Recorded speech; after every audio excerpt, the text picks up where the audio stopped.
Welcome to IROC Business with Confidence, the podcast where passion meets profit without the pressure of a big price tag. I'm your host, Corey Fonville Foster, transformational speaker, certified business coach, trainer, and the CEO behind the mic. In every episode, we dive deep into the heart of entrepreneurship, bringing you stories, strategies, and tips to monetize your passions while maintaining your budget. Whether you're a budding entrepreneur or looking to scale up, this is your go-to resource for affordable sales and marketing strategies. Join us as we interview small business experts from around the globe, sharing their journeys, challenges, and the solutions that propelled them to success. IROC Business with Confidence podcast is here to demystify the process of running a successful business on a budget. Get ready to transform your entrepreneurial dreams into reality, one episode at a time.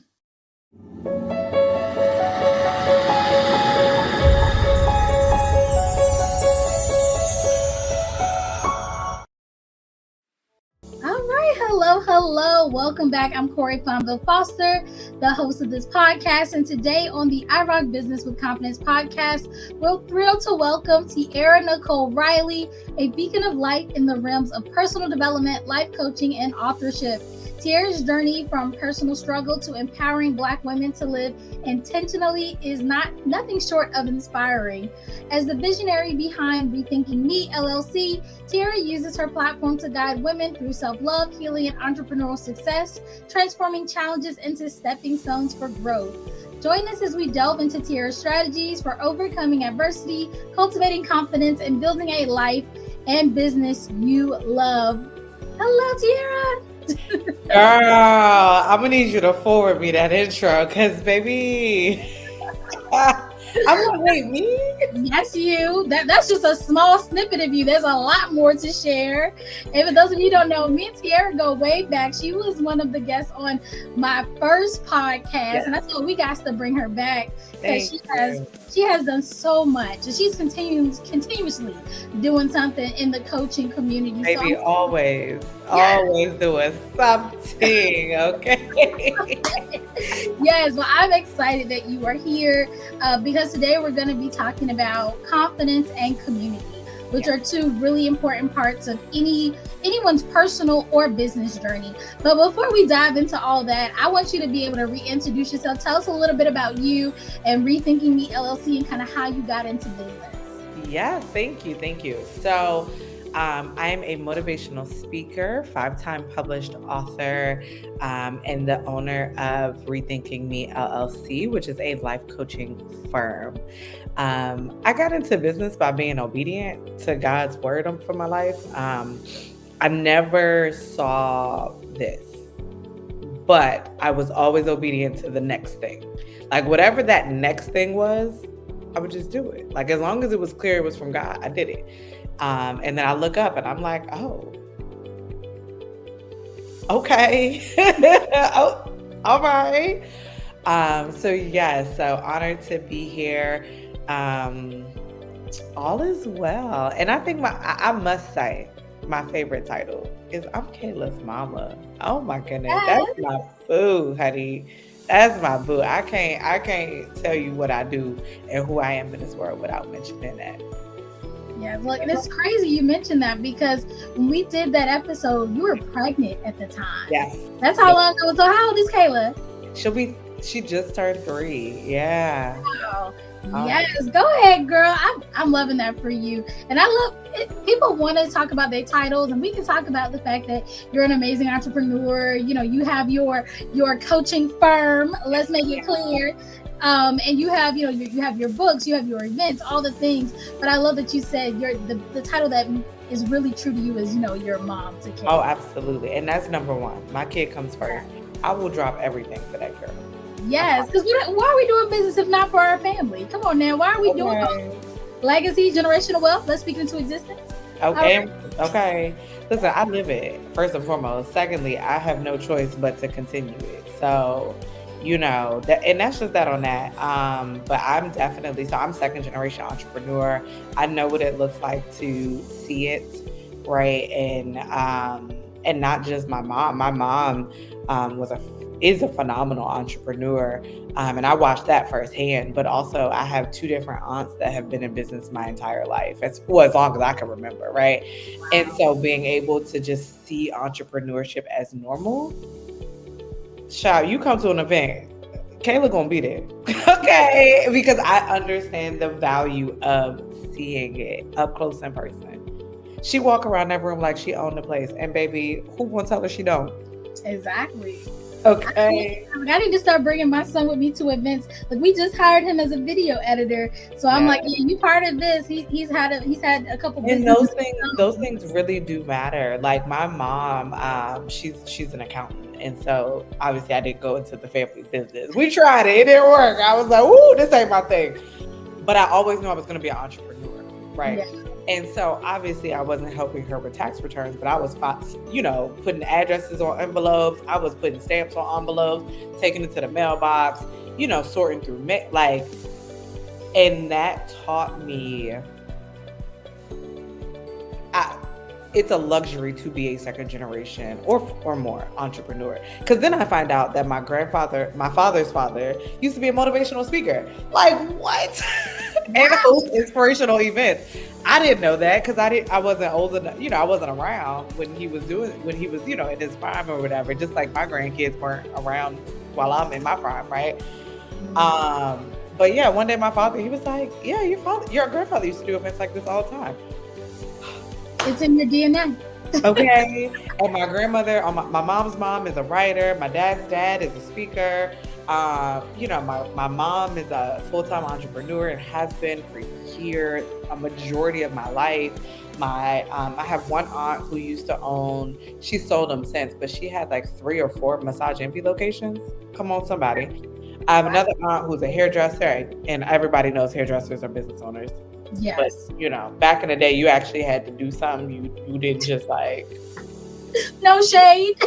No shade, no tea. You know what I mean? No shade, no tea. Which is why to this day, I can't go to these home-based hook and crook kind of... You gotta come wash, blow, dry, and braid it down. Wash, blow, dry, braid it down. You can't have nappy hair because I don't know how to work with it. Baby, it screams I'm untrained. Yes. Please leave me out of it. But anyways, I say that to say I not only am living in generational wealth, I witnessed it. Mm-hmm. And being able, you can't be what you can't see. And a lot of times people struggle with entrepreneurship because you over enjoy the highs, thinking that you just gonna ride it. Just because you had a high don't mean it's always gonna be high. But then just because you had a low don't mean this isn't what you're supposed to do. Because I witnessed it growing up, I know the highs and lows gonna come and it's gonna be okay. As long as you are doing what God told you to do, it all work out. That's it. And so because that has been my experience, I don't know if my daughter's gonna be an entrepreneur. She actually seems to be leaning towards being a doctor. Like, she is fascinated with like the doctor space. And so I'm ride whatever wave she gonna ride. Even as a doctor, I want you to be an entrepreneur. Come on, somebody. Have your own practice, amen. Okay, and that's that. But I try to involve her in ways that I can, without it being a distraction, of course. But my kid is very well behaved, so she's usually not. But I involve her as much as I can because I want entrepreneurship to be involved. Yeah. And I think that kind of goes into my main point of us talking, because I know some people are saying, well, that's great for you, but I don't have generations of examples of entrepreneurs.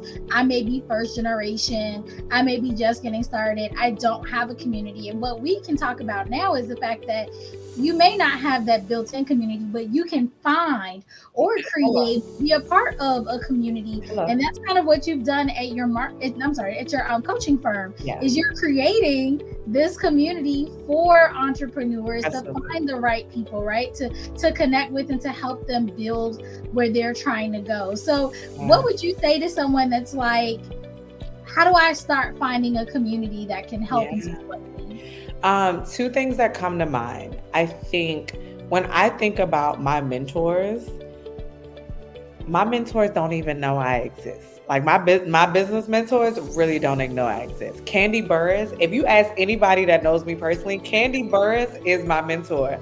I hope to one day look her in her eyes and tell her that she's my mentor.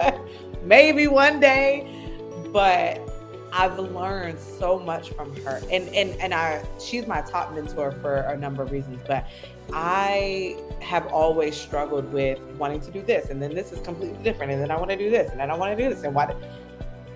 And if you look at Candy's portfolio, she has so many diverse business ideas, right? She has restaurants, she does plays and movies, she does a sex toy line, she has a clothing line for her named after her son, she has a restaurant named after her daughter. Like, she does so many she has all these TV show spinoffs and everything, right? But and then of course music. If you look at how her portfolio was built, and I learned a lot of it from watching Real Housewives of Atlanta. I watched it build layer, but she did it layer by layer. She did music, built that to an enterprise.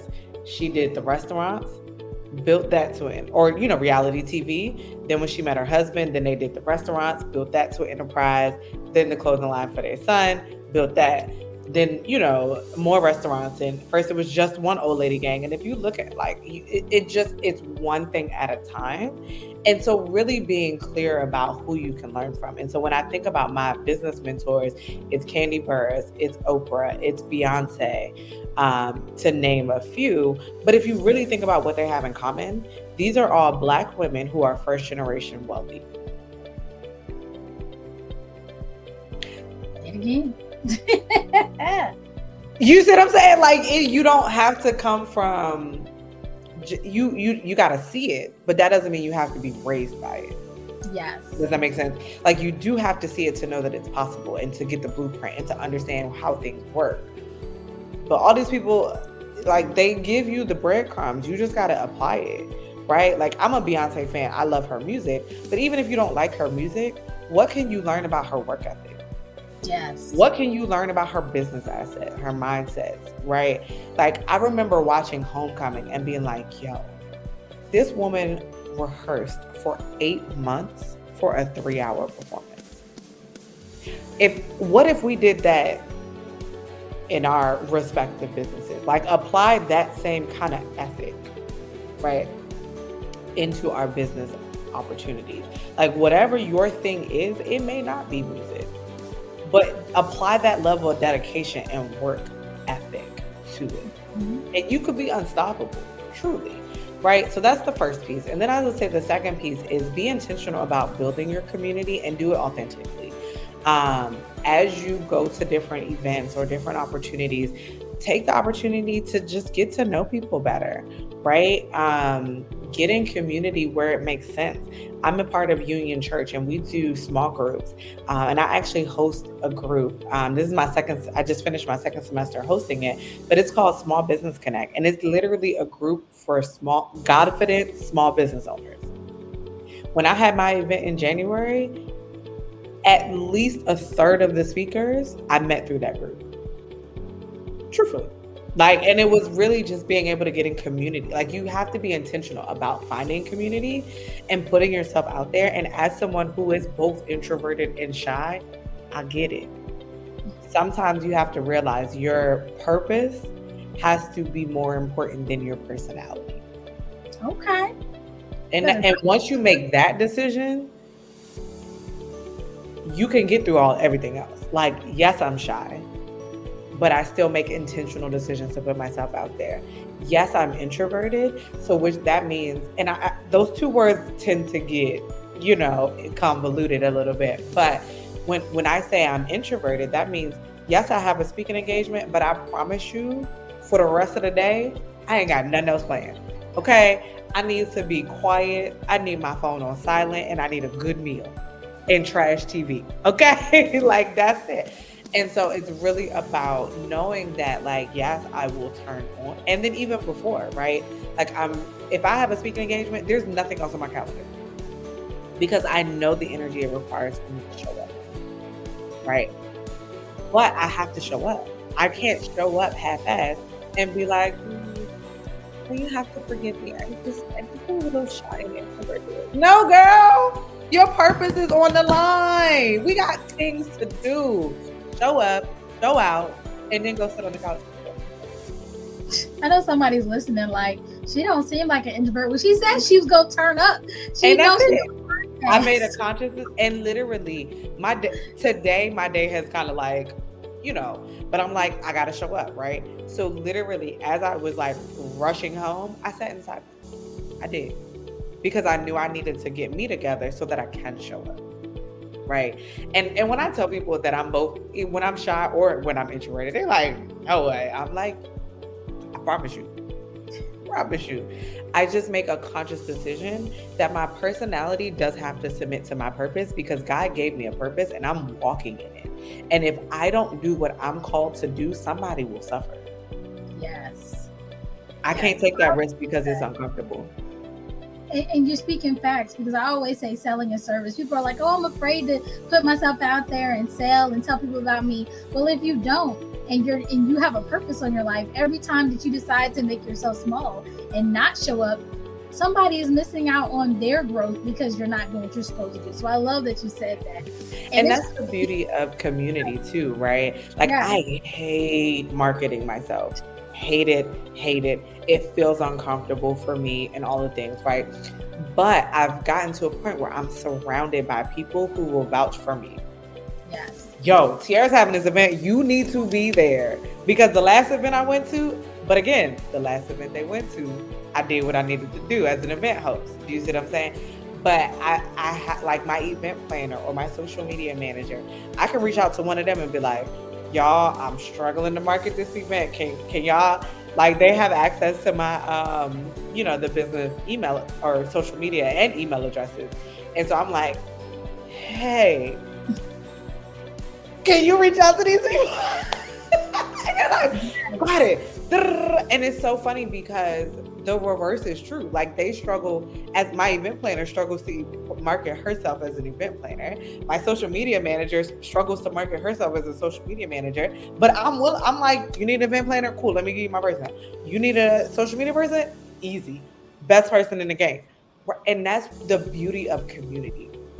Yes. That is the beauty of community. Just like I don't want to market myself and they're willing to do without even blinking, they don't want to market themselves and I'm willing to without even blinking. Because that's one of the perks of community, is you have people who are willing to speak and have conversations about you without you even knowing. Literally, we just had our mom friends, and the first 4 or 5 tickets was from my event planners network. Like, it was her mom and her aunt and her sister. And she's like, no, I know this event is going to be fire. You gotta get in this building. Do you see what I'm saying? Like, yes. You gotta outsmart your insecurities. Oh, I like that. Look, that's why I put that on a t-shirt. Outsmart your insecurities. Okay, you gotta work smarter, not harder, baby.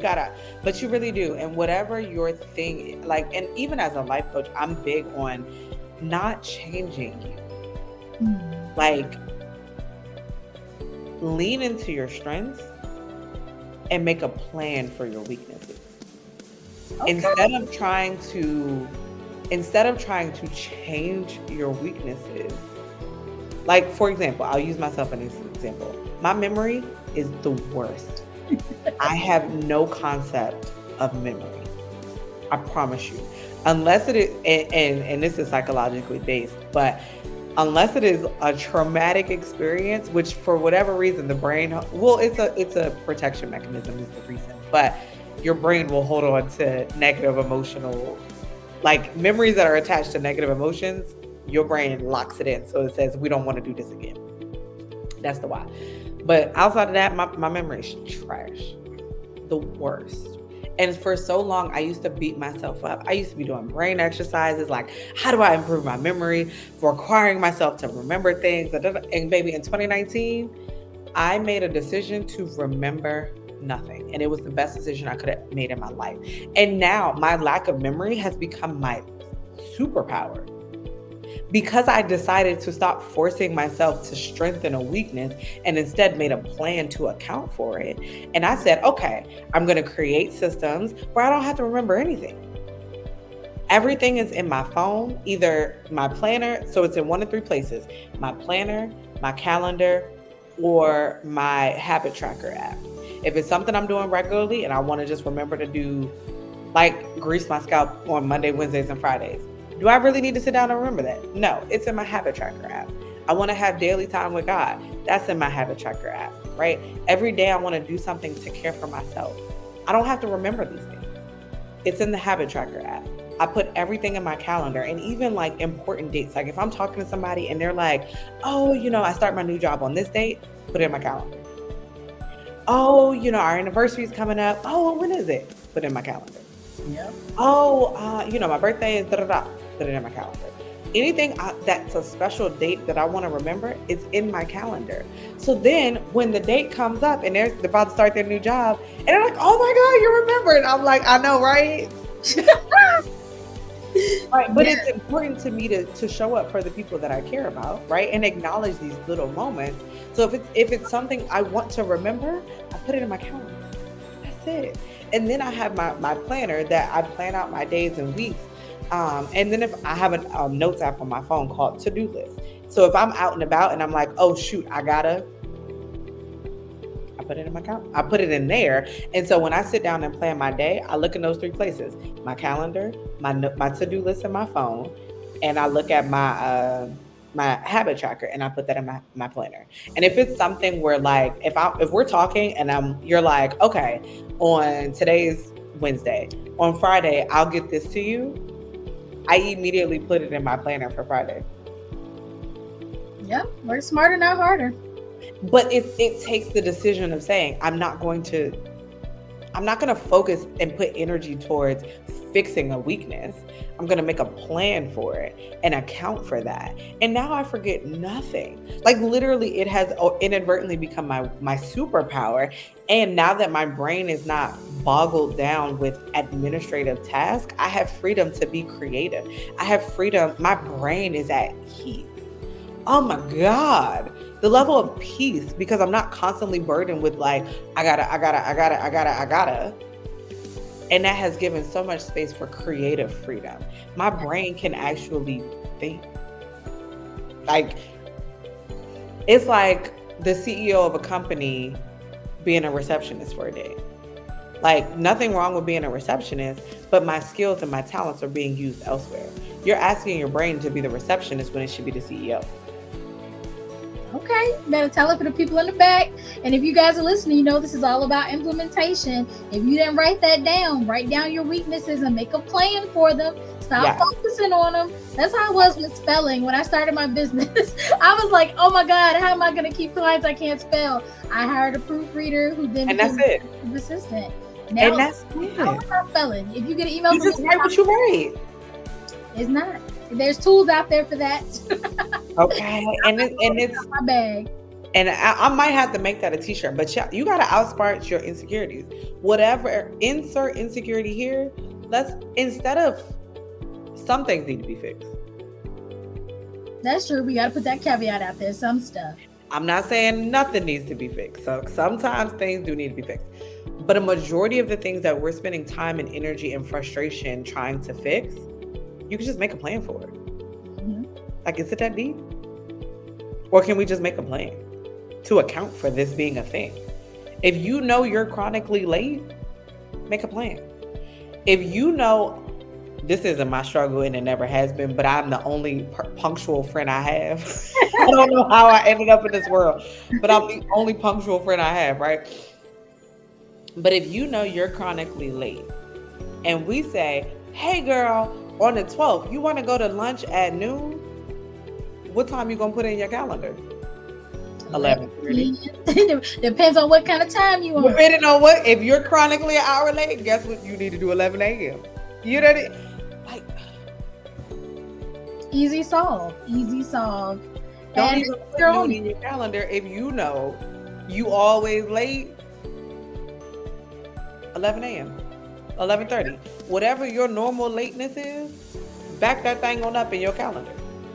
If you know you always waiting last minute to do tasks, like I used to do this in college. Like if the test was due on Wednesday, Tuesday, or the paper or whatever was due on Wednesday, I will put it in my planner for Monday. Yes. Work smarter, not harder. Yeah, you gotta outthink yourself, trick yourself to acting right. Okay, outsmart your insecurities and weaknesses. That's it. Drops the mic. We can go ahead and wrap this up now. No, I'm joking. Where we go from here? Look, well, I do want to touch on one thing because I don't have time. But guys, sometimes we just have to have certain conversations. So I'm glad that we're having the one we're having. Like now, I might need to change the name of the episode, but that's okay because every time we get together, gems are dropped and information is had. And I believe that we had this conversation for a reason because somebody who's listening is sitting here insecure, stressed out, focused on things they shouldn't be focused on, and it's keeping them from living in their greatness. So I'm glad that we're having this conversation. Something that kind of ties into that, and I work with a lot of entrepreneurs, especially women entrepreneurs, is they struggle with confidence. And I think some of that has to do with insecurities, some of it has to do with the unknowns, but a lot of that has to deal with they don't have, we talked about this already, community. They don't have people around them to lift them up, support them, and give them the good advice. So what are some of your strategies or insights into building your confidence, especially in the business world? I think it really does go to community. I am not going to sit here and say that's not a struggle for me. Imposter syndrome kicks my ass on a regular basis. However, I am able to show up confidently because one, it's a choice. Yes.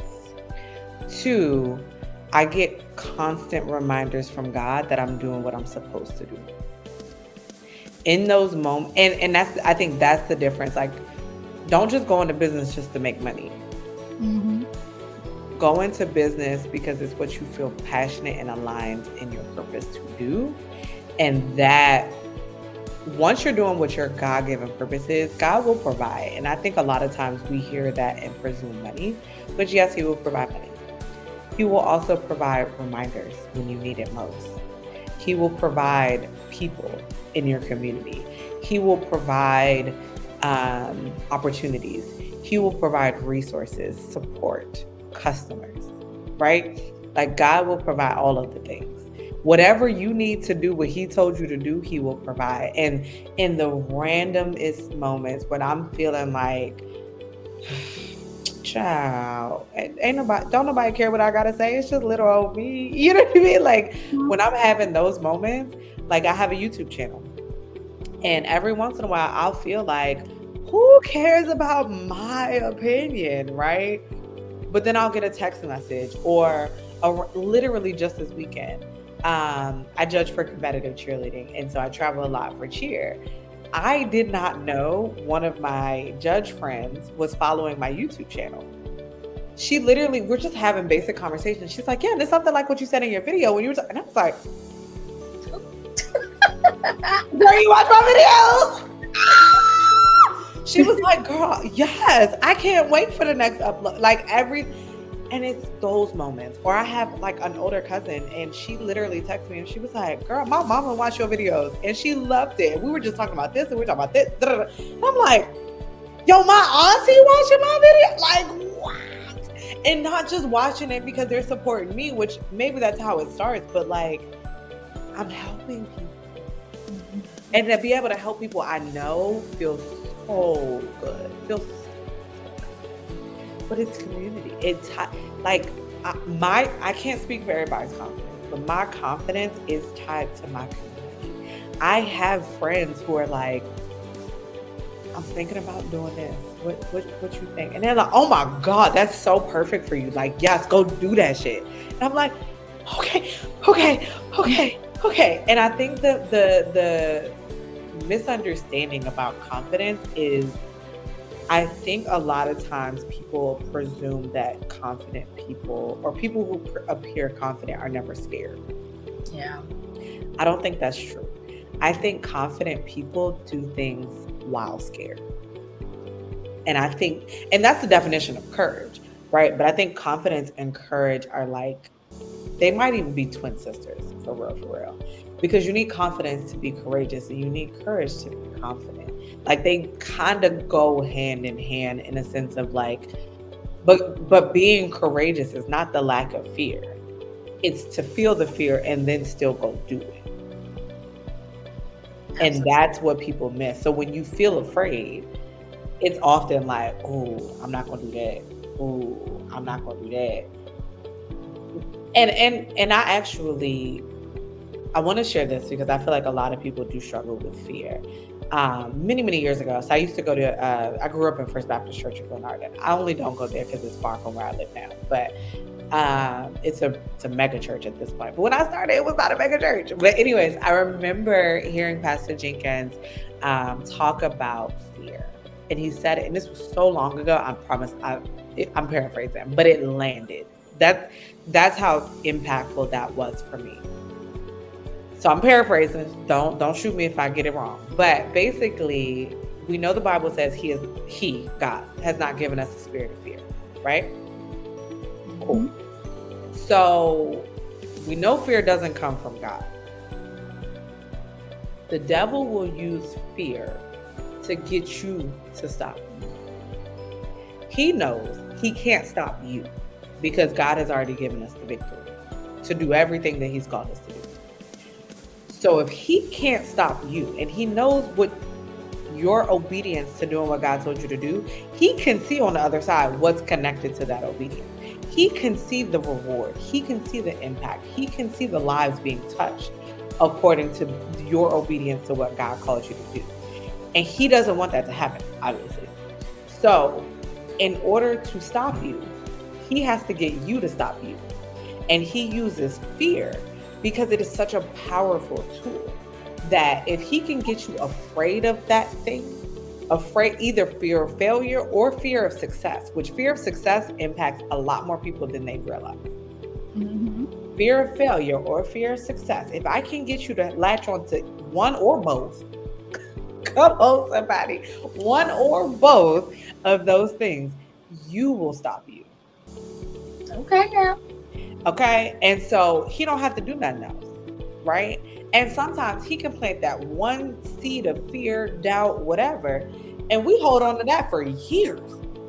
And he like, cool, I ain't gotta do nothing else in her life. She'll stop herself. She won't write the book. She won't do the speaking engagement. She won't sit on the podcast and talk to the people. She won't host the event. And that's speaking for me, right? Like whatever the thing is. So when I heard that, I realized like, okay, I started viewing fear as confirmation that that's exactly what I'm supposed to do. Exactly. So yes, it's scary.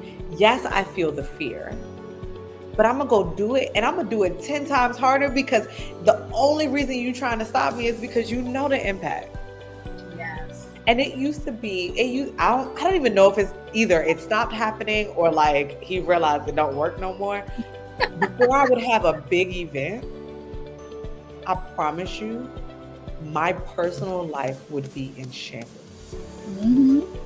Every event for years. Anytime I was about to do something big in my business, the week leading up to it, shambles. And I couldn't figure out what it was. I'm like, why is it? And then the moment I connected the dot and realized it would always happen before an event, that was the last time it was impactful. I was like, oh, you trying to get me to throw in the towel, or you want me to not show up the way I'm supposed to.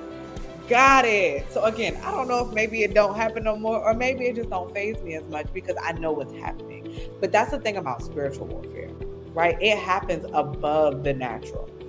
Yes. And so you think it's coincidences. Baby, no. It's spiritual warfare. And we got to start naming it and attacking it as such. So when I had my conference, I was afraid to do a 3-day event in person. I haven't done it since before COVID. And this was in Charlotte when I did it before COVID. And then it's a new area. Rethinking Me is only, half a year. We started in June. The event was in January. I'm like, okay, I don't know who's going to show up. I don't know how this is going to pan out. I don't know. But I promise you. And it just so happened my church was doing a 21-day prayer and fasting. But when I tell you I went to war spiritually, okay, not only was I praying before the event, every day, anytime that anxiety or that fear showed up, I was like, okay, God, anytime I'm like, well, we're not selling out the tickets, I'm like, God, whoever you want to be in this building is going to be there. Like, bring them. Like, whatever you need to do, it's going to happen. However you want to use me, it's going to be. And if only 3 people show up to this event, my God, let those 3 people walk away with their lives changed. And can I tell you, there were many points where I looked around the room and I'm like, do we need to pull out more chairs? We ain't got enough space. What we gonna do? Oh my God, oh my God, oh my God. But it was beautiful, right? But even leading up to, as we were setting up for the event, I promise you, I touched every chair and I prayed over it. That every human that sat in that seat would get something, whether they were a speaker, a vendor, or a guest. I want everybody coming to this event for whatever reason to walk away with something. And we gotta start naming the spiritual warfare that's attacking our lives and fight back with prayer. And we gotta do the work. Like, don't just hear prayer and say, oh, I'm gonna pray about it and move on. Faith without works is dead. Exactly. You gotta do your part and pray about it. Mm-hmm. And there's literally a point where with every event I host, and I actually had this conversation with my event planner. I'm like, we've done our part. The rest is up to God. Like, I reach a point in event planning where I've done everything I can do for this event to be a success. It's above me now. But I have to do my part first. Yes. There's not one blessing that I have seen in the Bible that the recipient did not have to do something. You gotta do your part. Like, I know you done gave a word today. We need to pass the collection plate. Okay. Hey, please. Okay. Listen, Deaconess Riley done stepped in the building, honey. I love it, but everything you said was true, because I was sitting here thinking, I was like, I realize now, and I'm not sure when it started, but like you said, when life starts to get crazy, I get excited. I'm like, oh, I'm about to have something great happen. I think my family thinks I'm crazy, but I'm telling you, when things get real bad, I'm like, oh, I must be on the verge. Oh, something coming, honey. Something happening. We about to make money. Somebody's about to get a breakthrough. Like, I'm like, okay, this is it. I tell people all the time, I work best out of spite. I know it's not healthy, but I'm like, when stuff go bad, I'm like, oh, I'm about to have a good season here. So you're not the only person. I'm not sure, why the devil's up to his old tricks, because they don't work on us no more. But it happens every time, and it's like you got to change your mindset. Instead of feeding into the negativity, instead of feeding into just, oh, the what ifs, the woulda, coulda, shouldas. It's about to be something amazing on the other side. So get ready for that. I'm not even worried about the negative. I'm like, what's about to happen on the other side? Okay. Let me get ready for that. So I was with you wholeheartedly. I'm like, girl, you don't even know. Okay. I started to smile. I started to be like, okay, let me get my ducks in a row. Let me clear my schedule, because I'm about to be busy. Okay. You better say that thing. I'm telling you, if you listening, y'all better be taking notes. Get out of your own way. If you haven't seen anything else from listening to this, get out of your own way. We understand that these shifts are not going to happen overnight. Confidence is not built overnight. It's built out of action. You doing it. Like you said, whether you're scared, whether you're afraid, whether you're nervous, whatever the case may be, get out here and do it, because there is, anybody who's listening to this, there's a call in your life, whether you believe in whomever. You are an expert. You are here for a reason. And you should be sharing that with the world. We have to all do our part. Yeah. And so hopefully you got some gems, because we can keep talking forever. But hopefully you got some I was like, oh, I want to say one more thing. No, you're not second. I'm going to give it to you. Like, Tia's like, I'm on a roll. One more thing, honey. I feel like I wanted to talk about, because we mentioned like operating in your purpose. Yes. Right? And for years, I didn't know what my purpose was. And that I hated it. I always knew I would be an entrepreneur, because as I said, I'm third generation entrepreneur. I always knew I would be, right? I never knew what my thing was. So I want to help people who might be in that space. How you identify your purpose. Couple different things. What is a thing that you're so good at that you feel like, that's easy? but people are constantly being like, oh my God, you do this so well. That's a clue, right? And then the other clue, like, and this is probably a dead giveaway, it's one or two reactions. It's either something you love to do and would do for free. Don't do it for free, but Amen. you would do it for free. For the rest of your life, if you didn't have to worry about bills, you would do insert thing for the rest of your life and be happy. Or it's the thing that burns your biscuits, right? Like that thing that just pisses you off to no avail. That problem in the world that you're like, why aren't anybody doing anything about it? It's probably because you're the person that the world is waiting on to do something about. So how that relates to me, right? Like, I love speaking. I would do it for free. I struggle to charge for it. I really do. I really do. I struggle because I love motivational speaking. I love writing. I write just because my first book literally was just a journal until God told me to type it. And then God told me to publish it because my words could actually help people. My story could help somebody. But it literally started as a journal with no intentions on being a book, right? And then when I think about, so I love speaking and would do it for free. But I also, the thing that pisses me off to no avail is mental and emotional well-being in the Black community. Mental and emotional well-being for the children in the Black community pisses me off. I would spend the rest of my life fighting that fight and wouldn't even blink about it. And that's probably why my kid is the most important thing in my world. Because one, she ain't asked to be here. And two, she's an amazing kid. Like, she's a mother's dream. She's literally a mother's dream. But I'm so intentional with how I'm raising her. I'm so intentional about being her safe space in this world. I'm so intentional about making sure that she has the life she deserves. She could get whatever she wants from me. And I don't feel bad about it. Like that Rihanna clip where she's like, I'm so in love. And I don't even feel guilty about it, baby. I love that girl with my soul. And I also lost twins. And I think that made me a better mother. I really do. And you couldn't have told me in 2016 that there would be any good that would come from it, right? But my twins made me a better mother to Kayla. And the loss of the twins catapulted me into my purpose. All things work together for the good of those who love the Lord and are called according to his purpose. And it's all things. The good things, the bad things, the big things, the small things. All things. You just got to trust that. And if that doesn't mean it's going to feel good, that means it's going to work out for your good in the end.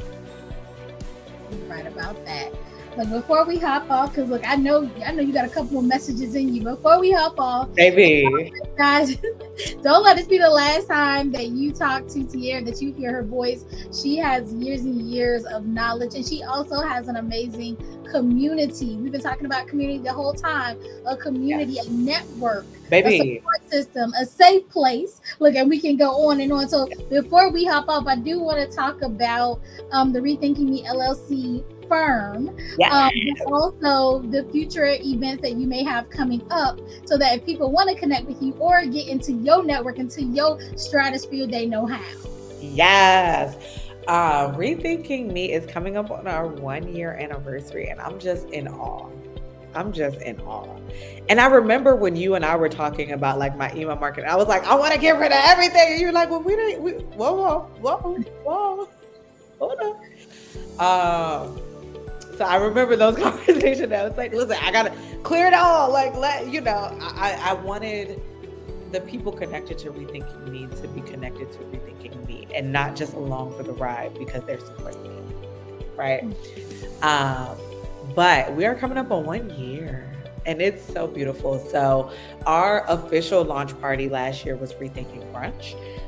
So we are doing Rethinking Brunch again, and that will serve as our anniversary party. Super, super, super excited about it. But we do events all the time. So we do have, June is our Rethinking Brunch. So this year it'll be June 2nd. Super excited for that. In August, we're actually thinking about doing a man-centered event. I was having a conversation with somebody and they were like, I feel like Black women always have these events and these safe, these spaces and these, and I was like, well, in large part, Black women are creating it for Black women. Like, what you want me to do as a woman? You know what I mean? Like, and then I was like, well, we do accept male clients. So why can't we, do the legwork and put the event together? I am not speaking at the event. Me and my team are going to put the event together. We're going to get some phenomenal male speakers to come line up the event. And I'm going to go sit in the corner. And that's it. I'm going to open the door and sit in the corner. And that's it. So we have our guys event in August. I haven't gotten a name yet. We're working on it. Kind of come up with something catchy. I don't know. We'll see how it works. But November, we do Buy Black the Block. So it's a Black-owned pop-up shop Black Friday weekend. January is our 3-day event, Rethinking Me. And then March is our Mom Friends. So those events are going to rotate. Those 5 are rotating every year. So get in where you fit in, baby. But you don't want to miss it. I promise you. You don't want to miss it. Yes, and if you are listening to this, definitely check the show notes because you will see the link to the Rethinking Me LLC website. It's rethinkingmellc.com. Definitely connect there. Like I said, depending on when this comes out, we're hoping it comes out before the June event so you guys can grab your tickets.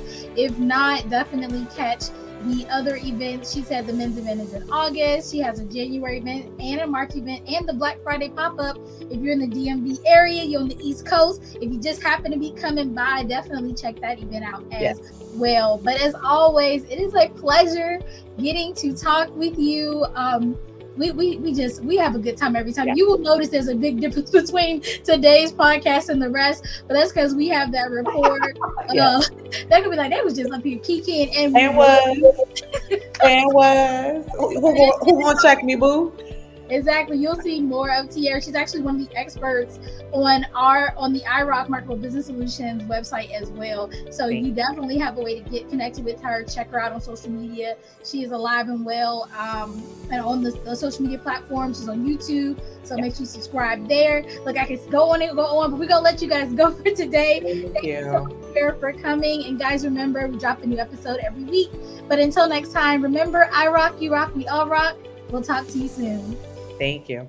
A wrap on another episode of IROC Business with Confidence podcast.